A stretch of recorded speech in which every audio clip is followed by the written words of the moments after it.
Allah muvaffak etsin. Allah muvaffak etsin. Adayınızı Allah muzaffer eylesin. Zaten sen layıksın.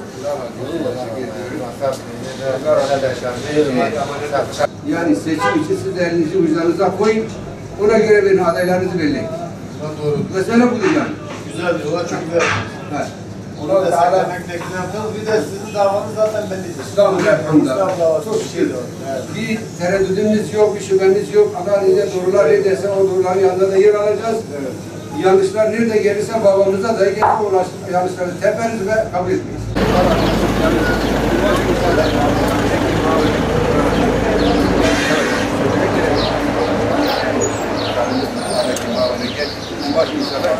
Bu seçimi hem parti olarak getirir ve ittifak ve ittifak seçtiği kumayı zaneyni verme. İttifaka AKP sadece MHP avutini bir hareket edir. Ablamı kabul nekirir. Mecbur parti olarak gelmiş. İstimde seçim hak girir. Ve çağı hak girir, hak gelsin. Çünkü uzun bir yolumuz var. Ağır bir yük üzerimize yüklemişiz. İslami yük dediğimiz. Bunun altında kalabilmek için sizin değerli gibi insanların ihtiyacımız var. Desteği vardır. Bu ülkeyi beraber kaldırabilmemiz için. Bunun için elhamdülillah gönlümüz de rahattır. Alnımız da açıktır. İslami referans almış bir parti olarak yani müsterihiz. Şu anda da kazanmışız gibi biz kendimizi hissediyoruz. Çünkü hakkı söylüyoruz, İslam'ı söylüyoruz. Başka bir derdimiz de yok elhamdülillah. Tek saflarını belli etsin. Elhamdülillah. Allah kolay gelsin abi. Evet. Amin ya Rabbi. Hepimizin ya Rabbi. Hepimizin. Allah-u Teala kafirleri kavl perişan etsin. İsrail'i kavl perişan etsin inşallah. Vallahi Türkiye çok oyun oynuyorlar. Oyunu oynuyorlar tabii. Biz de bu oyunun farkındayız. Allah'ın izniyle bu oyunu bozacağız. Güçlü olursa, iktidara gitsek biz bu oyunu bozacağız, kenamiyle keseceğiz. Amin ya Rabbi. Hala ne şerli. Yani babayla ben ne bilmedim edesmek diye. O ya Teala kalbin babayla kimin iman kılır Resulü Ali. Ben miskuni kitaba dini Kuda da isemini fe.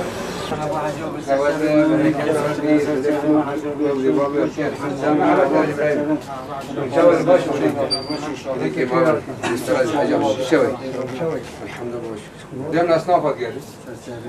Amşvar oyadı gelin. Am Hamid Bey hep Müslümanın. Bu gerek kırgınlık, bu kargaşa falan ilamet nebin.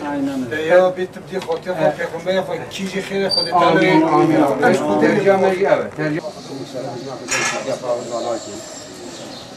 Belki Kasım Emniyet'teki Refer Müslüman ifade Cumhurbaşkanı seçimi ayı seçildi. Milletvekili ayı seçildi. Düz seçildi. Her dokayı vicdan ederse fayda ister vicdan hak olur. Amin ya Rabbi. Seçim arabasında da hamdolsun geçen hafta da gezmiştik.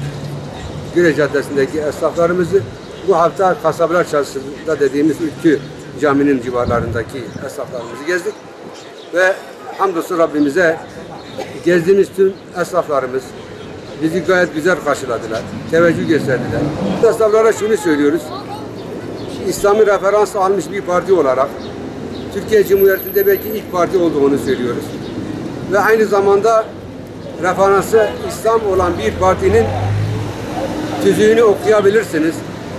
Bunun basın medyada da takip edebilirsiniz. Merak edilenler varsa bunu takip edilebilir. Ve İslami referans üzerinde yürüdüğümüz müddetçe Allah'ın izniyle biz şaşmayacağız. Doğruların yanında her zaman yer alacağız. Ve her zaman bu doğruların yanında da yer almışız. İlkelerimiz vardır. Bu ilkelerimizden asla vazgeçmeyeceğiz. İlkelerimiz doğruların üzerindedir. Yanlış olan nerede varsa biz bu yanlışların karşısında dik dururuz Allah'ın izniyle. Ve elhamdülillah yani yavaş yavaş kendimizi bu ülkeye, bu memlekete Allah'ın izniyle hem kendimizi tanıtacağız ve tanıtmamızla birlikte kendimizi kabul ettireceğiz Allah'ın izniyle diye düşünüyorum.